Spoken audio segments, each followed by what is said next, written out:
Right. All the basically, The epinephrine, adrenaline. that's right. All the hormones that are produced are against digestion. That's true. They're not for digestion.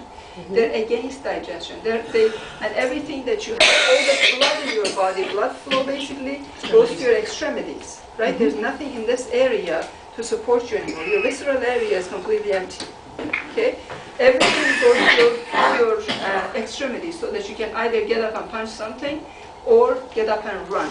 Right. So in a case like that, when you have food, when you eat food, first of all, it will sit there and it will cause indigestion.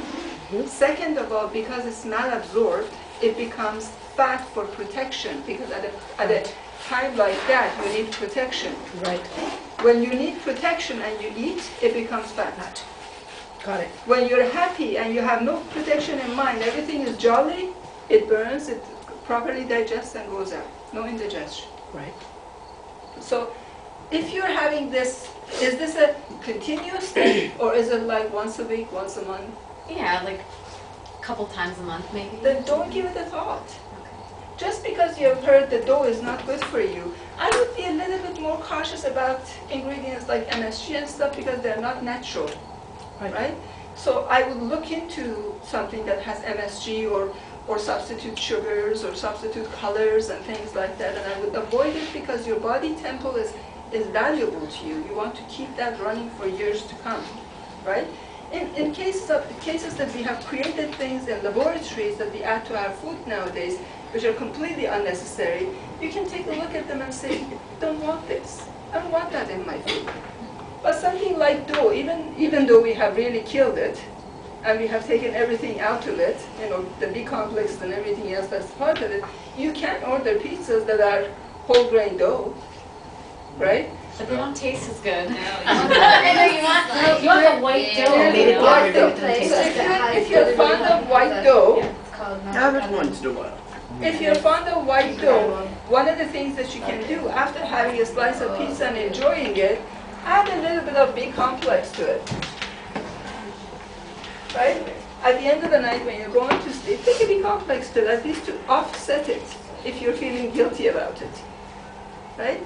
Do something that will go against that. If you're worried about cheese being processed, can't do much about it. We have a lot of processed cheese in the pizzas. You know, unless it's something that you're preparing at home and you're putting natural products in it, everything else that you buy from a pizza shop most likely will come with a processed cheese. So forget about that. Can't do much with that. Then there was pepperonis. If you're so against them, don't have them. Pork products, if you're not, bon appetit. And salt partially is really good for you, right? We have been running away from salt too much, okay? But there's a reason for it, because salt and sugar are the two ingredients that they add to every single food that we have. We only need few grains of salt within our body so that we can process properly the food, and the digestion process will go properly. And not too much sugar either. If you're having a lot of canned foods and if you're having that type of stuff, then I would watch for salt, because you're getting enough salt in all of those. But if you're having fresh produce yourself, if there are foods that you're producing, you're creating yourself, you know how much salt and pepper and this and that you're putting in there. Once in a while, a cheese pizza with a little bit of salt, it ain't gonna kill you. Okay, so maybe you want to sort of re-examine the belief around this before eating it, and when you eat it, don't feel guilty for it. It's just once in a while and your body will deal with it. It's an amazing machine that you've been handed, you know.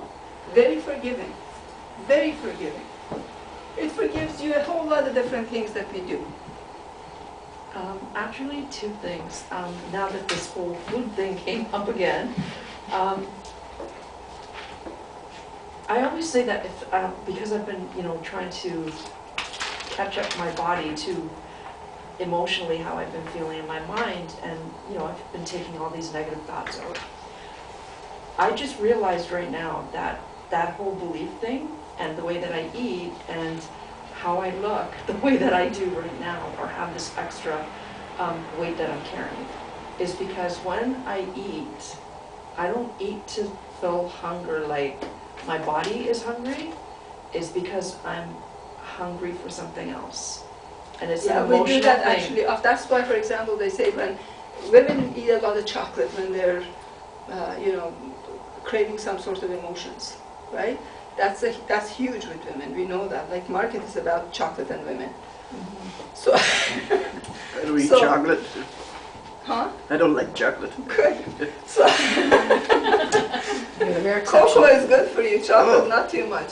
So, so if you're eating to fill a gap, maybe you want to sort of stop yourself in that. For that, there is EFT, right? And if you have a certain food that you crave at the times that you need to fill a gap, you can take the food in your hand, smell it, don't bite into it, don't do anything, just look at it, go through the craving part, Yes. and then tap yourself for it.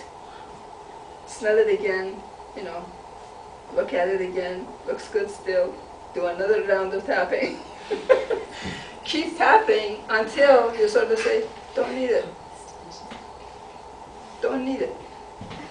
And that will take care of that particular food for the rest of your life. Right, but if you're always eating with that belief that you're filling a gap, so if I'm So then if you're I'm, going to have if to I'm examine craving love, if I'm craving, because that's for me what it is. Yeah, I'm looking and for most this of the time thing. that is the truth. For chocolate, Well, not for chocolate- chocolate, for any, sometimes I just, anything sweet, yes. anything, and bread is also considered, dough is also considered sweet. But when we say sweet, it's something that's going to turn into sugar in your body. So rice and dough and everything else that's going to go into your body and turn into sweet is considered anything sweet. Okay, I'm not talking just about cookies and candies. Right. So, so anytime that we lack sweetness in life, right, which is the basic thing for it is love, we constantly go to sweets. Okay, we are drawn to sweets because we want that. People who are diabetic or borderline diabetic, you can bet that in their life there's a love missing. There's love missing in their life. If they can actually bring themselves up to love themselves, fill themselves with love, they will never crave it. They will never crave it. We go towards these certain foods for certain reasons. We have tendency of eating a certain food for a certain reason.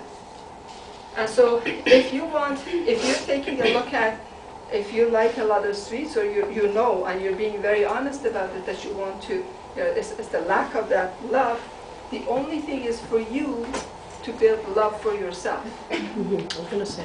But Yeah. see, that makes sense because what I thought was the way my body is going to catch up is me constantly evolving to the point where I'm so filled up that the way that I'm eating is not going to be affecting me getting this extra weight, because now I'm going to be eating because my body needs the nourishment, not because I'm looking for a piece of cake because I need some sugar right now and that's what I'm going to Well, eat. originally, the function of eating has been given to human beings for the purpose of fueling. Right? That's the original reason why we eat. That's the only way that we have, aside from our skin, to give whatever we need to our body to be able to survive the 100 years, 140 years, or 50 years, or 200 years that we're going to be here. Okay, so that's the main purpose of eating. And then we have added a little bit of taste and pleasure to it. Taste and pleasure is all good, providing that it's not out of lack of something else. You go to dinner with someone, you're sitting around, you're having a bite, you're enjoying it. That's part of pleasures of life. The taste buds are part of pleasures of life. It's okay every once in a while, but if you're regularly doing it, I would examine the belief and sort of fill the space with whatever is needed to be filled with. Yes, and your point of not eating, this instinctively, I would not eat, like on purpose. I would go like a whole day and not put food in my mouth, and I knew somehow, because whatever, people around me, my mom, my aunts, people, whatever, they're like, oh, that's the worst thing you could do for yourself is starve yourself. But I don't know, like I always felt Instinctively, better. you don't want. I felt better when I didn't put food in my mouth, so it must have been because when I was eating for another reason other than, But now your reasons have changed. You Yes. there's a lot of change in there. So now your body is reacting basically to your emotions of being happy. And in that, it will keep you back from eating a whole lot. yes. Right? And also, if you do eat, it will be something that is probably towards the goal that you have in your mind. Yes. So it'll lead you that way. But still, if you still go and have a slice of cake or whatever, have it at a time that you really feel like having it. Yes. You said that if you eat sweets, it's usually because you're lacking love. What if you crave carbs? Same Or thing, because spices. carbs also end up being sweets in your body, sugar.